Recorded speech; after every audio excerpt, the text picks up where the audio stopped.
మనకి టాక్స్ కి రాబోతున్న సెలబ్రిటీ ఎవరంటే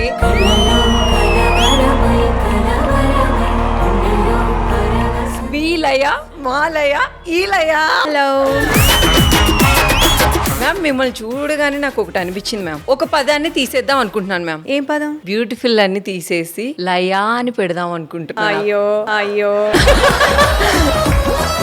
మమ్మల్ని బాధ పెట్టి అమెరికా ఎందుకు వెళ్ళిపోయారు? మరి మా ఆయన అక్కడే కదా. మీకు పెళ్ళైపోయిందా మేడం? మీరు మళ్ళీ ఈ తెలుగు ఇండస్ట్రీని కానీ మా తెలుగు ఆడియన్స్ ని కానీ వదిలి వెళ్ళనని మాత్రం మీరు ఒట్టేయాలి దీనికి. తెలుగు ప్రేక్షకుల్ని ఆడియన్స్ ని వదిలి వెళ్ళరు కదా, ప్రామిస్. కానీ మా ఫ్యామిలీని చూసుకోవడానికి వెళ్తూ ఉంటాను అప్పుడప్పుడే. తెలుగు సినిమాల్ని ఒక ఊపేశారు కొన్ని సినిమాలతో. ఆ టైంలో మీరు నెక్స్ట్ నా కెరీర్ ఏమవుతుందో, నేను ఇలాంటి క్యారెక్టర్ చేస్తే నా ఫ్యూచర్ ఏంటో అనేది ఆలోచిస్తారు. బ్లైండ్ గా వెళ్ళి బ్లైండ్ క్యారెక్టర్ చేశారు. ఏంటి రహస్యం ఏంటి? ఎవరు చెప్పేవాళ్ళు లేరు. నాది కూడా ఏజ్ చాలా చిన్నది. నేను కూడా అప్పుడు చేసినప్పుడు 18-19 years. ఒక కమర్షియల్ హీరోయిన్ గా వెళ్ళాలనుకుంటే మీరు ఆర్ట్ ఫిల్మ్లన్నీ చేస్తారేంటి అండం.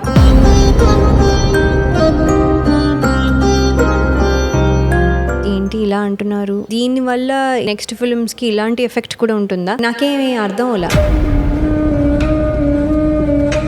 సాంప్రదాయని ఏంటి లయగా నీ యాంగిల్లో మేము ఎప్పుడు చూడలేదే. అట్లా నేను నెల తప్పాను. శ్రీరామ్ మంచి ఆటగాడే.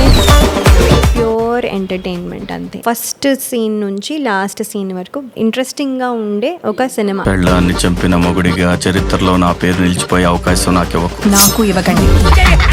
శివాజీ గారు ఇది చూడగానే నేను అలా ఇబ్బంది పడ్డా, నీకు హ్యాపీ అనిపిస్తుంది అలయా? అది జనాలందరికీ డెఫినెట్లీ హ్యాపీ అనిపిస్తుంది.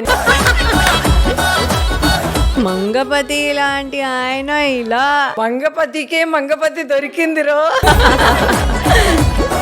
కొంతమంది కొంచెం షార్ట్ డ్రెస్సెస్ వేసుకున్నా కొన్ని ప్రాబ్లమ్స్ జరుగుతూ ఉన్నాయి. షార్ట్ డ్రెస్ వేసుకోవడం తప్పంటారా? మనం అడ్వైస్ చేస్తే తీసుకుంటే దానికి వాల్యూ ఉంటుంది. నువ్వేంటి నాకు చెప్పేది, నాకు ఆల్రెడీ తెలుసు అనే ఫీలింగ్ లో కొంతమంది.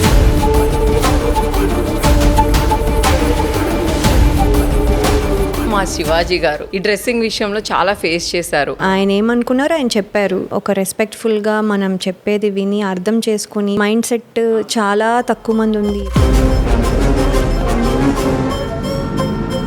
ఇప్పుడున్న జనరేషన్ ఏదైనా ఒక ప్రాబ్లం వచ్చినా, ఎవరైనా మోసం చేసినా, సూసైడ్ చేసుకోవడం ఇలాంటి అన్ని జరుగుతున్నాయి. మీరు ఎలాంటి సజెషన్స్ ఇస్తారు మ్యామ్? లవ్ ఫెయిల్యూర్స్ అనేది it's not end of the world. ఈ రిలేషన్షిప్ నాకు పెయిన్ ఇస్తుందంటే ఇలా పట్టుకొని కూర్చోవద్దు.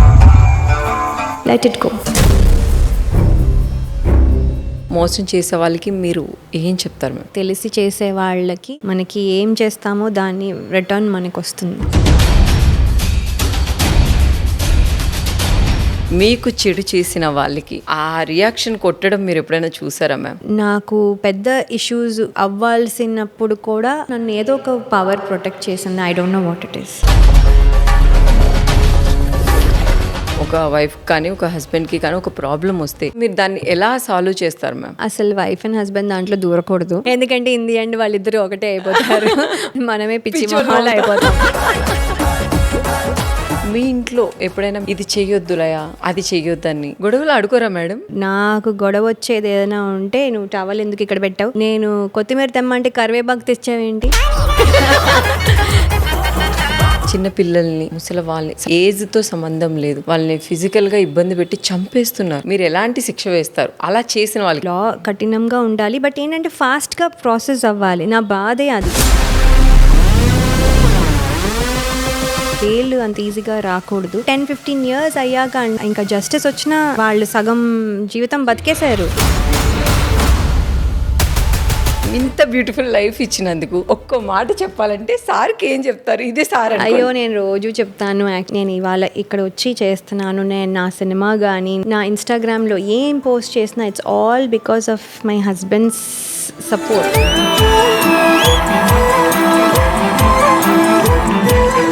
ఎప్పుడైనా మీ హస్బెండ్ అవ్వచ్చు, లేకపోతే ఎవరైనా వద్దు నువ్వు మళ్ళీ ఇప్పుడున్న జనరేషన్ బాగాలేదు అట్లా ఎప్పుడైనా మీకు చెప్పడం జరిగింది? లేదు, చెప్తే నేను ఇక్కడ అసలు ఉండేదాన్ని కాదు. చెప్పుంటే మీరు ఆగేవారా? ఆగిపోతాను.